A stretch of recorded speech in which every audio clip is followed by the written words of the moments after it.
Good morning, friends. Today we are going to talk about astrology. So, astrology is a science that describes the influence of the heavenly bodies upon mundane affairs and upon human character and life.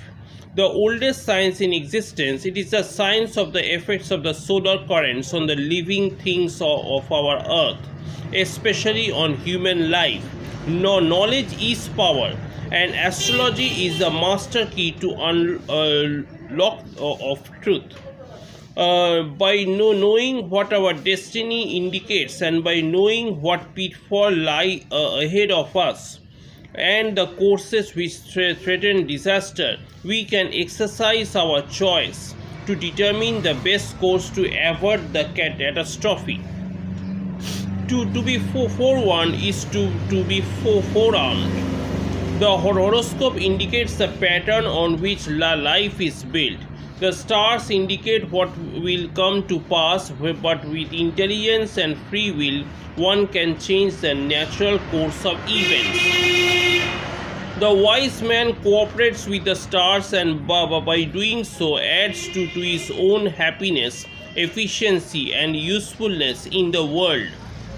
But the fool thinks that he rules the stars. Astrology points out the potentialities, capabilities, and limitations of the individual.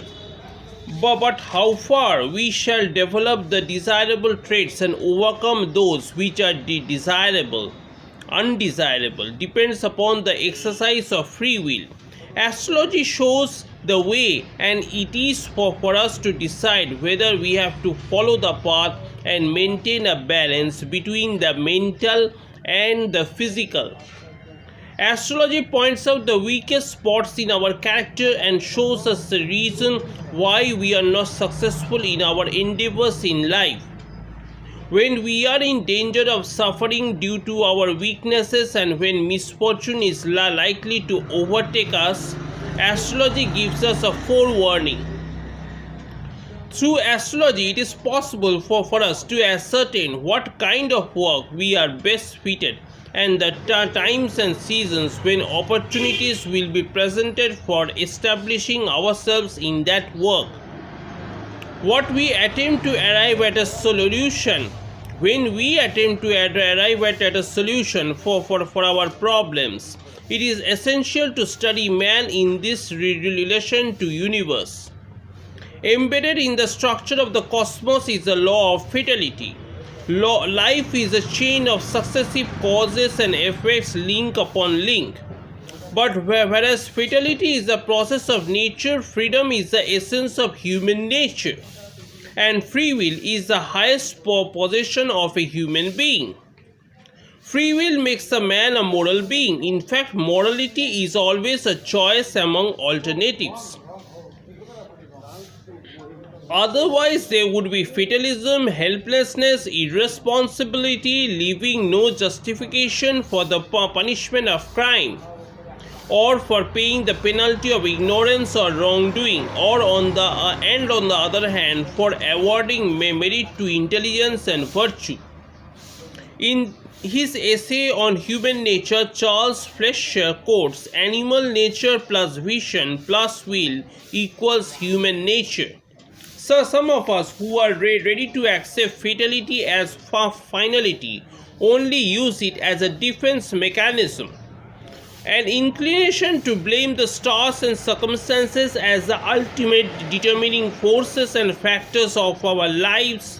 Fatality only exists on the material plane. The soul is not shackled by fate. Astrology can only indicate what is likely to happen. But no astrologer is qualified to determine how the events which are preordained shall influence each individual. This depends on the individual's own free will and the degree of development he has attained, and which will determine his mental attitude towards anything which may happen. One can hope to receive results through one's opportunities in proportion to the use one makes of them. Astrology points out the best and shortest and safest route to a given goal. It offers solutions to our problems. It reveals us to ourselves, our physical and psychical makeup, our tendencies and our possibilities. Astrology makes it possible for us to analyze and diagnose ourselves. And with the help of astrology, we may use our intelligence and free will both to avoid dangers and to convert opportunity into our advantage. It throws upon wide fields of valuable knowledge and enlarges our sphere of consciousness. It enables us to be master rather than servant, dictator rather than victim of circumstances. Fate knocks at the door, but it is up to us to bid her enter or keep her out. The fatalists are those who drift with the tide or oppose it instead of adjusting their course to the ebb and flow by exercising intelligent free will. Astrology is the emancipator from ignorance, which helps the individual to understand himself and also to understand one's fellow men better, and to be more sympathetic and more tolerant. Life is evolution fostered by vision and will. The balance between fatalism and free will is suggested by self-direction and self-control. Man, the individual, is the free arbitrator of his fate through the use of vision, intelligence and will. Sun and the moon move along among the stars along a belt, and they do not go beyond a certain width on their either side on the central line of motion. All the planets confine their lateral movements to this belt. This belt is known as the zodiac. The zodiac is circular in shape, and the circumference of the zodiacal belt contains 360 degrees. Consequently, each house or sign contains 30 degrees. The 12 equal parts called signs of the zodiac are represented by imaginary figures, and they affect the body, character, the disposition, and the mental and moral attributes, as well as possibilities for success or failure of a human being. The 12 signs, which are also called houses, describe the environment and circumstances, the possibilities and limitations of every phase of destiny with which each individual is confronted in his voyage through life.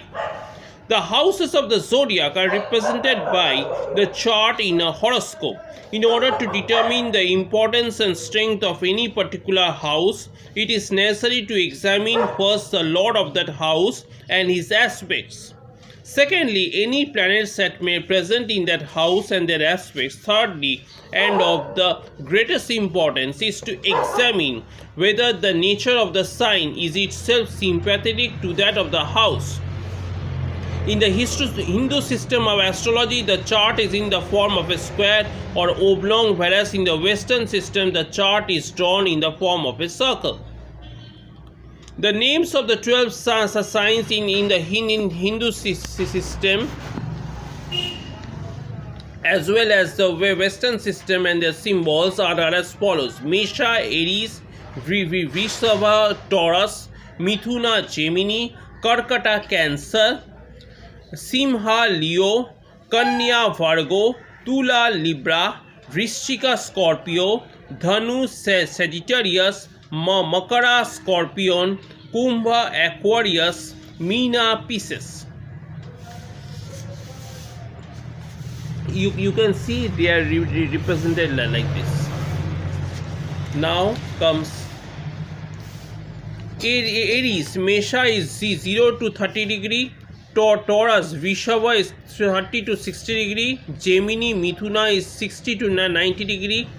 Cancer, Karkata is 90 to 120 degree. Leo, Simha is 120 to 150 degree. Virgo, Kanya is 150 to 180 degree. Libra, Tula is 180 to 210 degree. Scorpio, Vrishchika is 210 to 240 degree. Sagittarius, Dhanu is 240 degree to 270 degree. Scorpion, Makara is 270 to 300 degree. Capricorn Makara is 270 to 300 degree. Aquarius Kumbha is 300 to 330 degree. Pisces Meena is 330 to 360 degree. Thank you.